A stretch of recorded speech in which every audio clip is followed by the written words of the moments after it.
nightclub fire, the Great Plague of 1918, the fateful voyage of the Morro Castle, the Hindenburg disaster. Famous American disasters makes history come alive. It is July the 4th, 1918.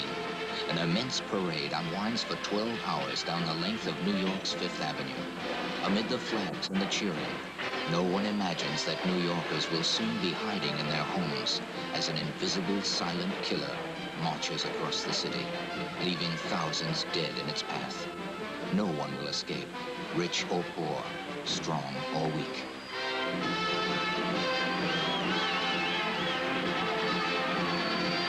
But all this is yet to come. Today, America is at war and caught up in a wave of patriotism. Already 1 million young men have been drafted to be sent overseas to fight the war to end all wars. They embark from the ports of New York to join their allies, the British and French, on the battlefields of Western Europe. There they will face two enemies, the hated German Empire, the Hun, and another killer, unseen, silent, invincible, the plague.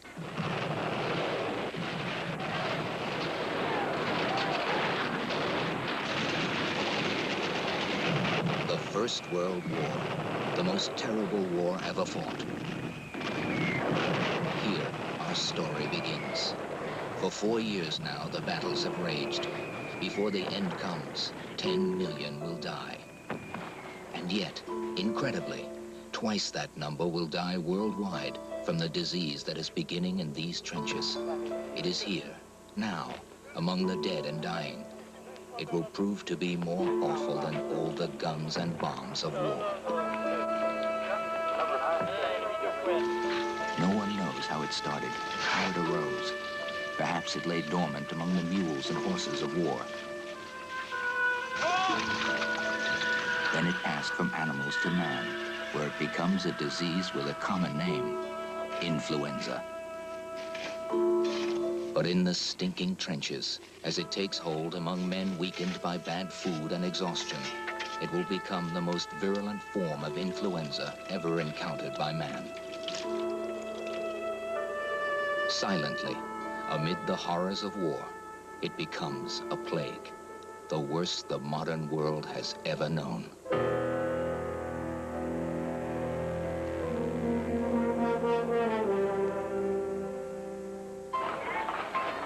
The Lower East Side, New York City, July 10th. The plague has not yet struck here, but it will. This is America for millions of immigrant families. They crowd into these tenements. Wave after wave of Jews, Irish, Italians come to live in unsanitary conditions, in poverty, yet always in search of the American dream. Lillian Wald came to this world where TB was fatal, where diphtheria and whooping cough killed children, where life expectancy was 50 at best. Good afternoon, Lillian. Here she established the first social service agency in New York to help the poor immigrants, a place to get child care, to learn to operate a sewing machine, to receive medical help. Lillian Wald called it the Henry Street Settlement. Otherwise it won't work. Also, Far from the comforts of her well-to-do background, Lillian Wald has lived and worked here for 20 years. Here she established the first visiting nurse service in New York, often the only true health care the poor of the Lower East Side receive. It is headed now by her friend, Irene Schatz. Mr. Edwards is leaving on the 5th of this month, but that still leaves 3 empty beds. Children, shh. Now we don't want to wake the baby. Lillian Wald is no stranger to suffering, but she is about to be confronted by suffering and death on a scale she has never seen before. Suffering that will not be restricted to the poor. It will reach the powerful and wealthy as well.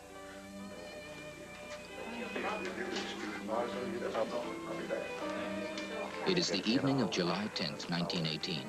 A small clique of powerful men who run New York City have gathered in the Upper West Side townhouse of America's greatest newspaper publisher, a man who has grown rich through blazing headlines and sensational stories, the ambitious William Randolph Hearst. Oh, Dr. Copeland and Mrs. Copeland, come in. Among Hearst's guests tonight, Dr. Copeland and his wife. What'll it be? Champagne? Royal Copeland has recently been appointed the city's health commissioner. And for Hearst, the connection might prove valuable. He never overlooks new ways to sell his papers. Jim Reed. How do you do, Senator? Dr. Copeland. Pleasure to meet Senator, I've been thinking of asking Dr. Copeland here to write a weekly column for my papers on health and medicine.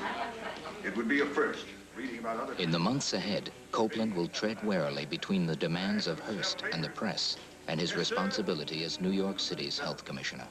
Ah, Captain James. Hello, sir. How nice to see you. Copeland meets Captain Andrew James, doctor in the Army Medical Corps, just returned from the front. James is a distressed eyewitness to the mysterious disease now sweeping the trenches. If you'll excuse me, Mr. He has reported that the epidemic among the German soldiers could spread to the American troops. But these warnings are falling on deaf ears. Believe me, Doctor, this is worse than anything you can possibly imagine. The Germans are beaten. Did you know that? They don't know it yet, but they are. They're not dying from gas and guns. They're dying from the flu. Spanish influenza. And this flu spreads like nothing I have ever seen. Nothing. You're overreacting, man. Come, you're a medical man. You know that a disease is simply a disease. They'll find a cure for it someday. And if it doesn't, and it continues to spread, we could have an epidemic on our hands. A plague. Plague? Doctor, a man of science can't talk like that. Do you realize the panic that a word like plague would create? Be worse than the disease itself. I beg your pardon, I'm a little tired. Do you mind if I... I assure you, Captain, there'll be no plague here. To your confidence, sir. No, no, no. To victory. But victory is still far off for the Allied soldiers 3,000 miles away on the battlefields of France, even though the Spanish influenza is beginning to take its toll of the German troops. On the front lines, the Germans continue the battle, refusing to give up an inch. But behind the lines, their reinforcements are dying by the thousands of the flu. The Allied generals know this and see a chance for swift victory, but they need additional troops. They look to America for fresh blood, the American soldier, the doughboy. Propaganda glamorizes the war.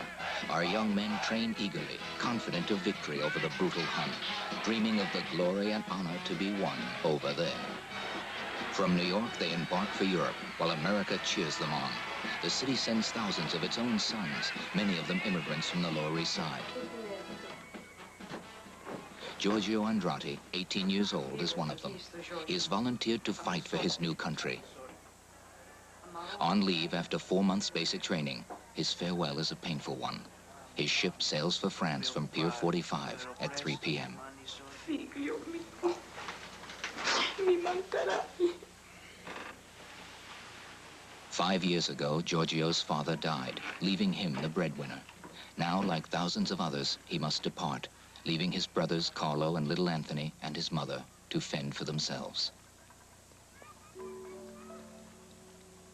Their prayers go with him to the front.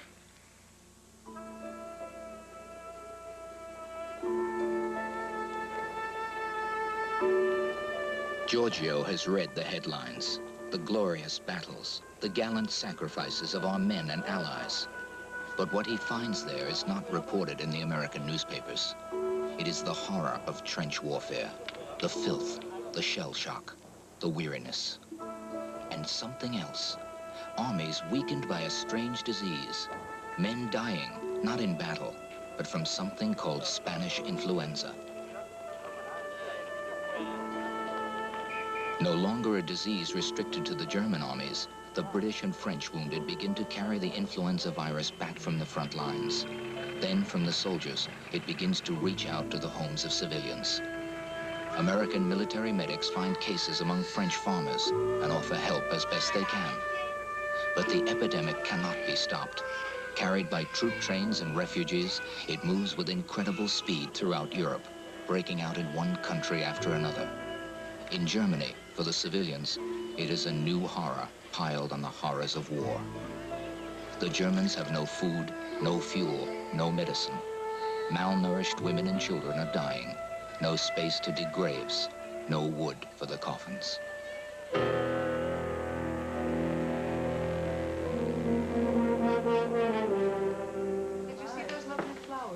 America, the Henry Street Settlement, July the 20th. Breakfast for the staff. Through her nursing work among immigrants, Lillian Wald hears reports of how fast the plague, the pale sister of war, is spreading throughout Europe. On the same day, Dr. Copeland answers reporters' questions. Is the epidemic a danger to New York City's troops going to the front? There's absolutely no cause for alarm as far as I can see. The good food provided our troops, the doughboys, is one good reason you won't find the disease in the American ranks. It's only dangerous for the undernourished, you know. Yes, Dr. Copeland. Now, about this problem we've been hearing about... No cause for alarm, Dr. Copeland believes. But the disease follows no rules.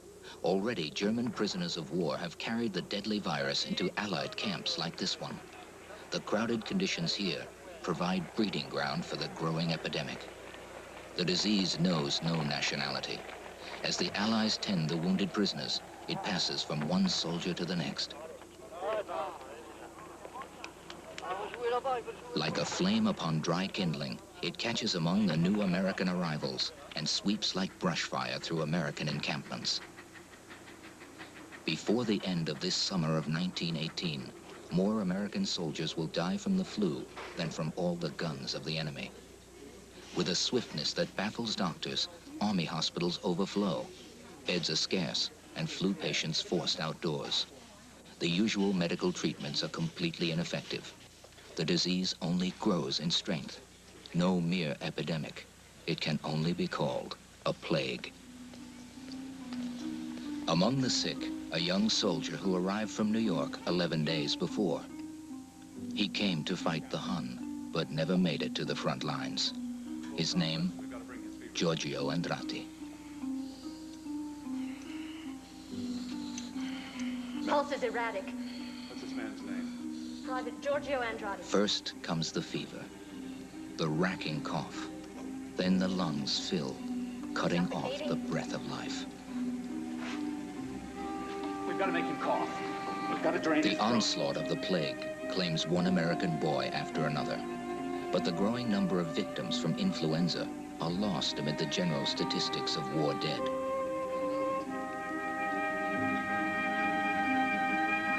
But back home, the threat of the flu has no reason to cause alarm. Unaware of how swiftly the disease is spreading, Dr. Copeland and his son enjoy a quiet Sunday in Central Park. The latest reports he has received suggest that the epidemic is still restricted to isolated Army cases among troops in Europe.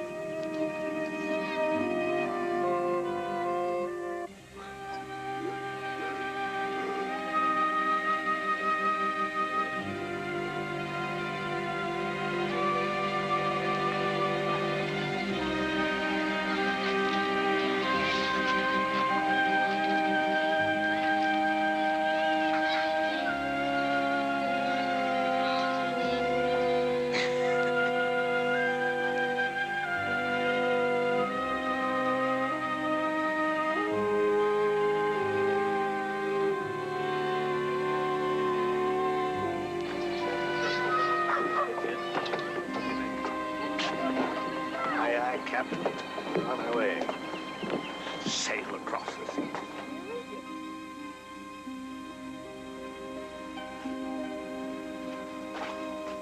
Giorgio Andrati died 4:15 p.m. Friday, July the 27th, at an Army medical camp in Argonne, France. That week, for the first time, the Army lists influenza deaths separately from the casualties of war. And now the growing numbers speak for themselves. The reality of the plague comes home. The story of the epidemic, which until now has been on the back pages of American newspapers, begins to receive more coverage. And the disease itself is heading stateside. The ports of France. Disabled and discharged American soldiers are being sent home by the thousands, unwittingly carrying influenza through the ports of New York, Boston, and Baltimore. They will return to Army camps throughout America, where contact with civilians is easy and frequent. Soon, hardly an American home will be untouched by infection. August the 1st, Hearst summons Copeland to his study. Hearst's instincts as a newsman tell him the plague is a big story. It will sell papers. He wants to know, is the American public threatened? No danger of those cases spreading. There are some heavy colds in the Army, but those men are isolated and under treatment. Modern medicine. The four horsemen of the apocalypse, Doctor. War was one, plague was another. Now, I'm saying to you, Doctor, that the people are afraid. They want to know. This is a big story. This way, you want the big story, don't you? You want to sell papers. Well, I'm afraid you've got the wrong story this time. No, the less this subject is agitated, the better it'll be for New York and the whole country. And our boys overseas. Believe me. But what neither Copeland nor Hearst can know is that at this very moment, the plague is taking its first victims on American soil, a tenement in New York's Lower East Side.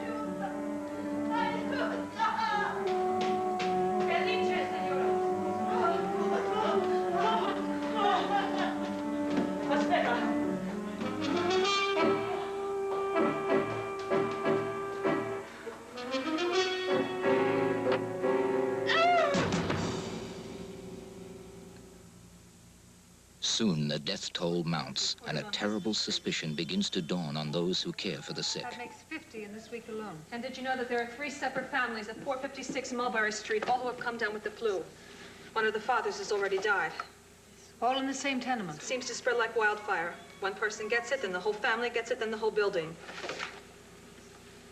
Lillian, do you think this is the Spanish flu from Europe? I don't know. But if it is...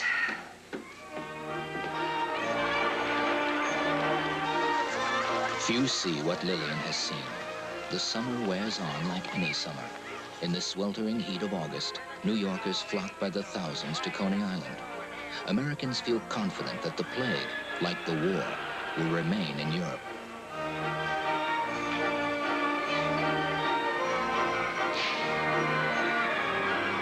From the boardwalk and the beaches, they watch the ships coming into New York Harbor, unaware that aboard some of the ships, men and women carry a disease which within 2 months will overwhelm the city and the country. Then, on August the 14th, the Bergensfjord, a Norwegian liner, arrives in port with 100 immigrants seriously ill with the Spanish influenza. 4 passengers have died and been buried at sea. Yet the liner is not put into quarantine, as some thought necessary. The press asks Health Commissioner Copeland to justify his actions. Isolation or quarantining the docks? A quarantine is unthinkable. It isn't necessary. The health officers of the port have taken all precautions. The port area has been sprayed with a mixture of creosote and ammonia. Usually that's quite effective. You can't clog the port. It can't be slowed down 1 minute more than necessary. We can't stop the war because of Spanish influenza. Dr. Copeland, are you saying Spanish influenza is here with us now? Come, flu is flu. Doctor, No, surely... Let me assure you, every precaution's been taken. The Norwegian liner is just one incident of a single ship. I'm afraid that's all I have to say, boys. Excuse me. Copeland's office has received very few reports of flu in the city.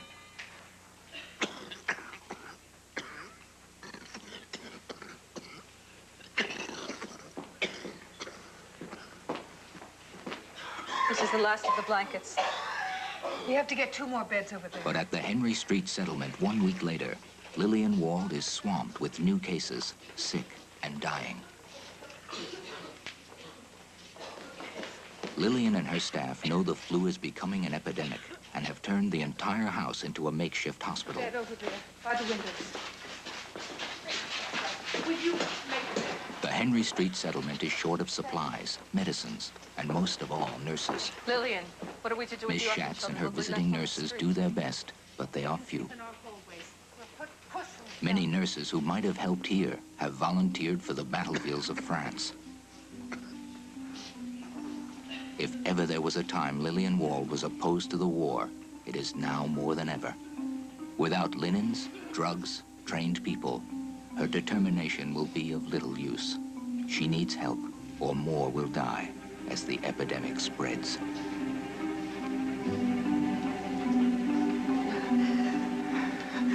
It is spreading.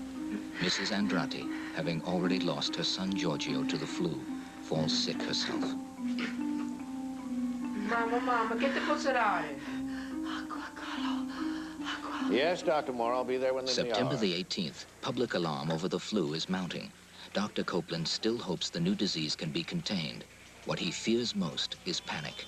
Publicly, at least, he must be calm. Lillian Wald has come from the flu-ridden Lower East Side to plead with Dr. Copeland to declare a state of emergency. Doctor, I need your help. The city is in crisis. Our visiting nurse service can't possibly keep up with it. Very few cases have officially been reported to me so far. Well, down where we are, cases may not be official, but nurses are too busy to report them. We have simply got to put the city services on an emergency footing now. We need volunteers. We need supplies. We need money. There are sick people in those tenements, Doctor. Mrs. Andrade knows the name of her illness. It is influenza, an Italian name.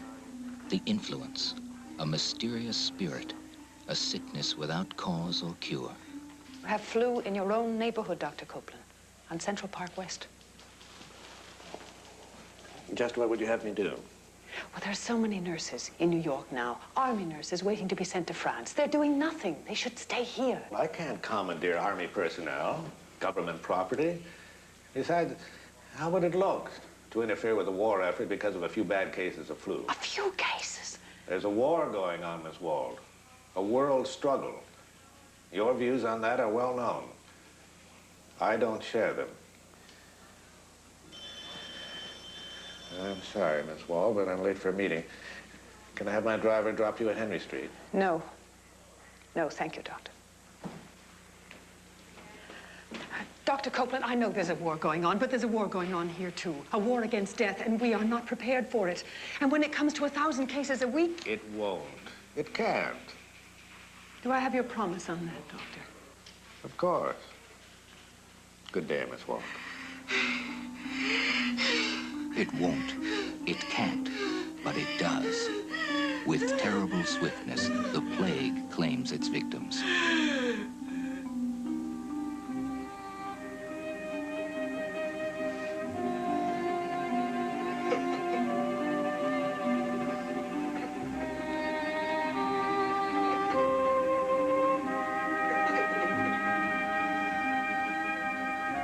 At 7:15 p.m., September the 18th, Maria Andrade died.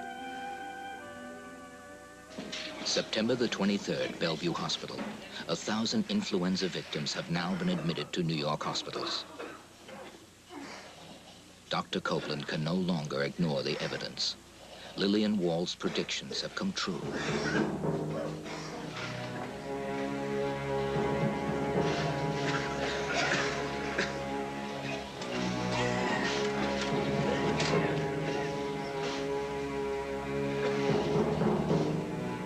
For the first time, Copeland is confronted with the true dimensions of the plague. How can he keep his city from panic? While still urging calm, Copeland's office begins to issue regulations and warnings. Health Code 86 is invoked. Doctors will be fined for not reporting new cases. Hospitals are to observe strict quarantines on flu patients. Dr. Copeland orders all city research facilities to learn what they can of this disease, but no cure is in sight. Cloth handkerchiefs are not to be used, only disposable rags and paper. All medical personnel in hospitals are required to wear the gauze mask to prevent the spread of infection. Anyone, anywhere, dealing with the public is advised to wear the gauze mask. The gauze mask. Red Cross seamstresses produce them by the thousands. Throughout the country, the mask will become the symbol of those days of death. They are worn in California, where the flu has come from the Pacific, and in Massachusetts, where there are now 85,000 cases of influenza. But all to no avail. In New York, still the numbers grow. 172 new cases on September the 28th, and more on the 29th, and the 30th. The Great Plague of 1918 is here and in full force. Late evening, October the 1st, Copeland is summoned to Hearst's office. Facts. I've read your public statements and I don't believe them. It is serious.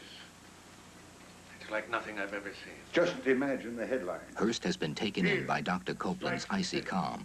He thinks the health commissioner has cheated him out of a front-page story.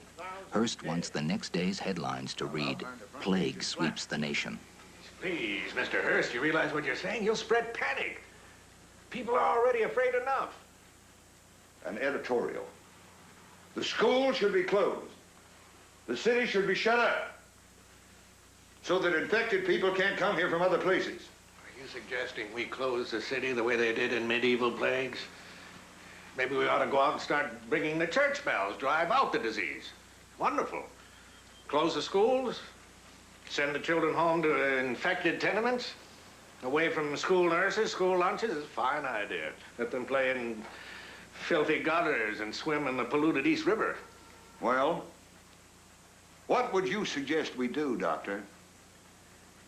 Shall I answer frankly? Nothing. Nothing can be done. Oh, a few simple rules of sanitation ought to be followed, but this disease is beyond our control. We'll have to come and go in its own time and take whom it takes. We have no cure. We have no weapons against it. It's as simple as that. But you said there was no cause for alarm. Yes, and I'll go on saying it, and I'll go on issuing regulations and doing the best I can.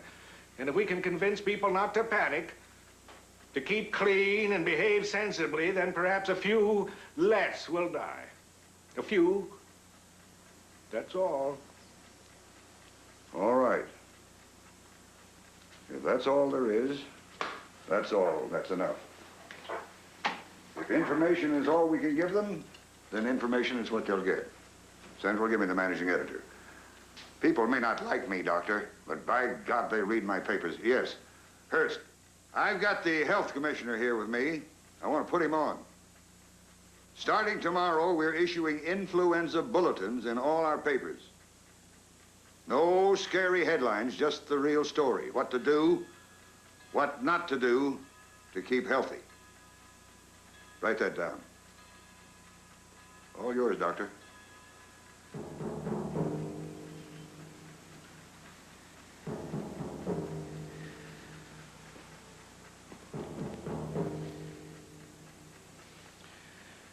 Follow these rules. Don't eat without first washing hands. Don't put anything unclean into your mouth. Don't expose yourself to wet or cold. Always sneeze or cough into a handkerchief. The open-faced sneezer is a public enemy. A $25 fine to anyone caught sneezing or coughing in a public place. Believing that the infection spreads most quickly in crowds, he pleads that the windows of subways and trolleys be kept open. Maybe the fresh air will help. But none of it seems to have an effect. People sense influenza moving through the air. Fear walks the streets. People refuse to go out. They barricade themselves in against the disease and doctor themselves with homemade remedies. Still, the plague moves on. There is no escape. Hardly a building or a family is untouched. It is worst on the Lower East Side, where sometimes bodies are left for days uncollected. The health department quarantines whole apartment houses. And another horror of the plague, orphans like Anthony and Carlo Andrade, who are among thousands of children on the streets, left to survive as best they can. For days now, Lillian and her nurses have been working around the clock. The poor are desperate for medical attention. Their needs are more than even she can meet.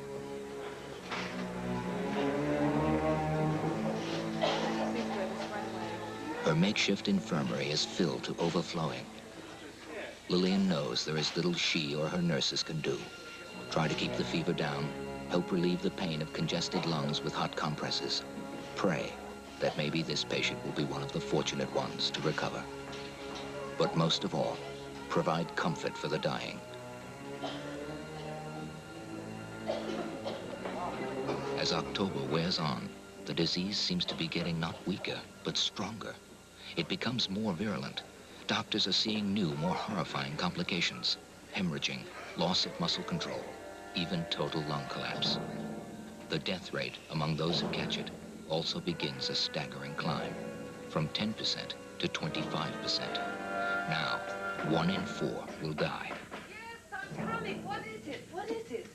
Oh, my brother. Oh, he's coming. And every day and every night, more of the sick come to her door. Can you manage and carry him? Yeah. Will it be okay? Yes, I promise. We'll find a bed for him. The Henry Street settlement is full, every corner and hallway used. From now on, Lillian must turn away the sick and dying who come to her for help. Only death can provide the next empty bed. There seems to be no way to stop the killer. The Rockefeller Institute, New York City. Work goes on around the clock. Researchers seek a cure. They're searching for a germ, a bacterium, a bacillus, like those that cause TB and strep throat, so that vaccine can be developed. But research methods are crude, and researchers are unable to isolate it. Each day, the Health Commissioner's office issues statements reassuring the public, but Dr. Copeland feels less than confident. Late each night, he stops to inspect the progress of research, hoping against hope. There, towards midnight on October 8th, Lillian Wald seeks him out. Dr. Copeland. Dr. Copeland. I phoned your office. They told me you'd be here tonight. I'm sorry to have pursued you here, but there are matters which simply must be dealt with. Something has to be done immediately. All over the city, there are children now whose parents have died or are too sick to care for them. They're on the streets alone. Something must be done. Yes, well, you're good at that, can't you? I mean, I can't care for them now. Later on. Doctor, you have refused every request I've made of you. To requisition army nurses and hospitals, to alert the city to the real danger there is, and now you're telling me to simply deal with the children myself, without your help. I can only conclude that you don't care at all. That's not fair, Miss Wald. No, you don't care. Because you don't know. You don't know what it's like to have someone die in your arms. How dare you? How dare you say I don't care? I am a doctor, Miss Wald. A doctor with 4 million patients. To reassure, to keep calm, and to care for as best I can. And yes, to watch die. That's all a doctor can do. If there's anything better, it'll have to come out of here, out of these test tubes and microscopes. Tomorrow, I'll go down to my office and see the reports, new cases, deaths, to watch my patients die, Miss Wald. But if you do care, why have you made the public statement you have that there's no cause for alarm, nothing to worry about?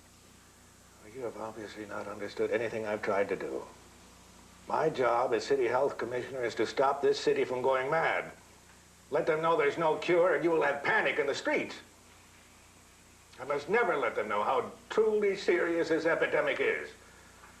And that is my private anguish. But to say I don't care, madam, is an outrage.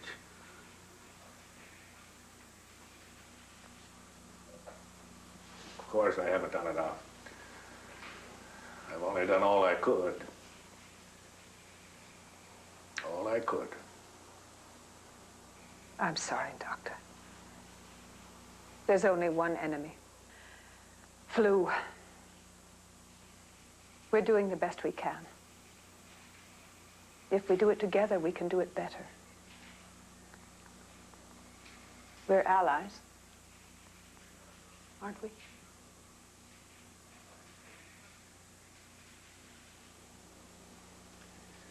You know, it's unfortunate, your feelings about war. You'd have made a wonderful general.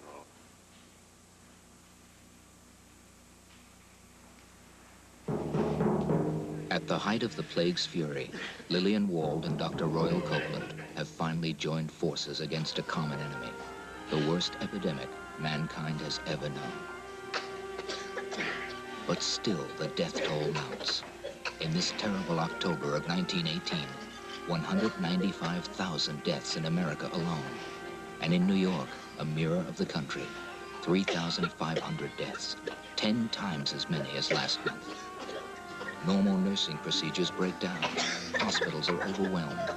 Laundresses, fearful of catching the flu, refuse to work at the children's ward at Bellevue.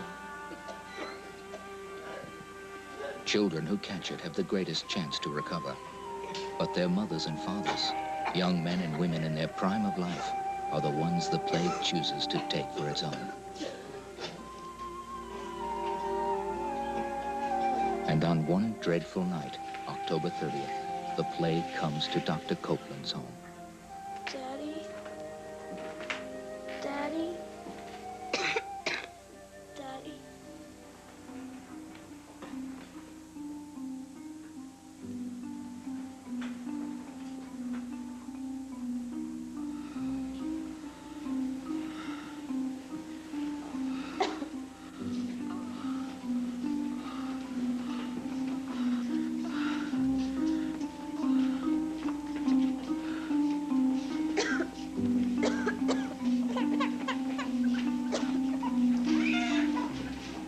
It was between midnight and dawn, when resistance is lowest, that those weakened by the virus, their lungs overcome with pneumonia, succumbed.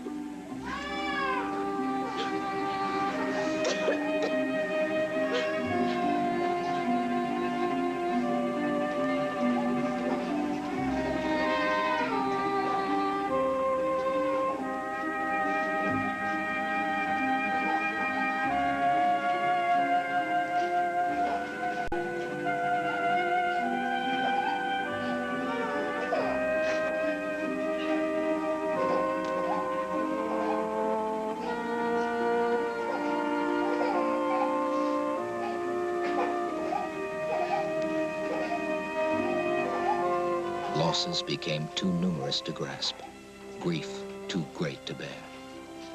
And then, when it seemed America could endure no more, the number of new cases began mysteriously to drop. As young Royal Copeland's fever broke, the city's fever broke too. By the end of the first week of November, the plague began to pass away as suddenly as it had begun. Almost, it seemed, in the course of a few nights. No one could explain it. Miraculously, it had stopped. The plague had taken here all the victims, young and old, rich and poor, that it could, and it left the city to weep and the nation to mourn. At the same time, on the 11th hour of the 11th day of the 11th month of 1918, the First World War ended in Europe. For the first time in 4 years, there were no guns firing on the battlefields where 10 million died. The influenza born in that war took 500,000 lives across the United States and 20 million worldwide, twice as many as were killed by all the bombs and guns of World War I. The Children's Ward in Bellevue, November 14, 1918. The crisis is over. The recovery has begun. Lillian Wald and Dr. Royal Copeland, like many others in those dark days, came together from different worlds to face an unseen enemy and survived. They would meet once more. Miss Wald. Hello, Dr. Copeland. I didn't expect to see you. What are you doing here? Well, I came to visit two very special friends of mine. They came to the settlement house, and they were very ill. They made a remarkable recovery. You were laughing just now. What did he say? He said, "Do you know what happened to us, Miss Lillian? We opened the window," he said, "and influenza. Opened the window and influenza."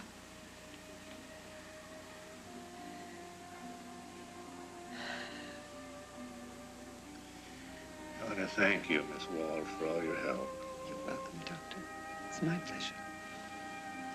Excuse me. Lillian Wald would continue to devote her life to the indigent and the poor on New York's Lower East Side, while Dr. Copeland would rise in politics, becoming Surgeon General for the state of New York, and later a United States Senator. And the enemy, the influenza, the plague, remains to this day.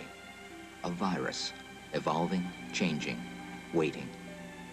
Will it come again? Almost certainly. Will it claim the millions of lives it claimed in 1918? Probably not, but we can't know. We can only hope that the great death of 1918 will truly be the last plague.